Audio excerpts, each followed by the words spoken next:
calls it unjustified police brutality. An unarmed man shot and killed outside of his brother's middle school during the afternoon pickup. We just got the body camera video. We want to warn you, it may be tough to watch. Family of Richard Ward will officially file a lawsuit this morning for the shooting that happened a year ago tomorrow. Here's 90's reporter Steve Steger. It feels like foreshadowing. I'm a little nervous because I don't like cops. Seconds after he says that, Richard Ward would be on the ground with 3 gunshot wounds to the chest. But let's back up and explain how we get there. 10-4, I'm in contact. How Richard ends up dead in the pickup line outside of a Pueblo middle school. His family says they were there to pick up his younger brother when Richard got out of the car to smoke a cigarette and stretch his legs. Investigators say when he went to return to his mother's car, he accidentally got into another car, realized his mistake, and walked back to his mother's car. Someone called the cops, and Pueblo deputy Charles McWhorter talks to Richard in the back seat. What's going on? Wow, calling cops for me, just looking for my little brother, huh? You can tell he's uncomfortable. Why are you touching my arm, bro? Let go. Why are you acting like this? I'm a little nervous because I don't like cops. Why? I have anxiety. They've done things to me. What have they done to you? Stop resisting when you're not resisting. McWhorter wants to know why he got in that other car. I just want to hear your side of the story, man. Oh, you're talking, dude, I straight up thought that was my car. That's all it was. Are you under the influence of anything? No. Okay. You have an ID with you? Do Do you have any weapons?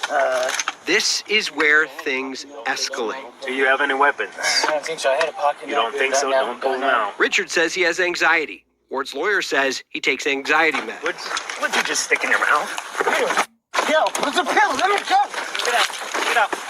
Get out. About 20 seconds after McWhorter takes him to the ground, Stop. Stop. Stop resisting, bro. Stop. 3 shots. The struggle stops. The deputies back away.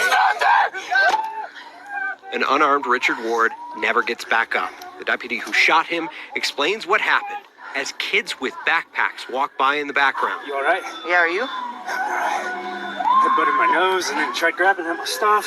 No one leaning in to check on him for another 3 minutes when firefighters get there.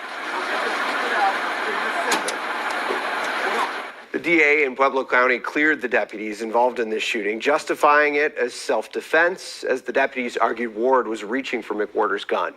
They justified their pause to not help him and offer first aid because the family was in that car and they believe they may have posed a threat to the officers. Ward's family is filing a lawsuit relating to this case this morning. We expect to hear from them later on this morning at a news conference. It makes you, everything escalated so quickly. It happened in a middle school. You could see, like, as you mentioned, the kids walking behind in backpacks. It makes you wonder, why didn't they tase him first or something? It just went real quick. You wonder, there's a bit of de-escalation at the beginning of the call. A little bit of talking, like, why are you nervous about us? That kind of thing. But it's that moment when he reaches into his pocket and throws something in his mouth, when things just get kind of surprisingly shocking and they pull him out of the car and they throw him on the ground.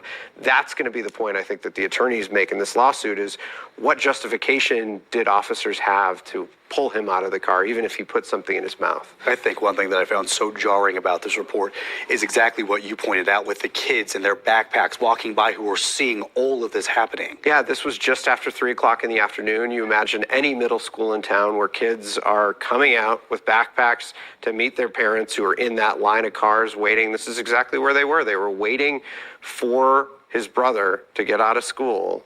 He got out of his car, just kind of stretched his legs, accidentally got in someone else's car, startled that person. Someone called 911, and this all started.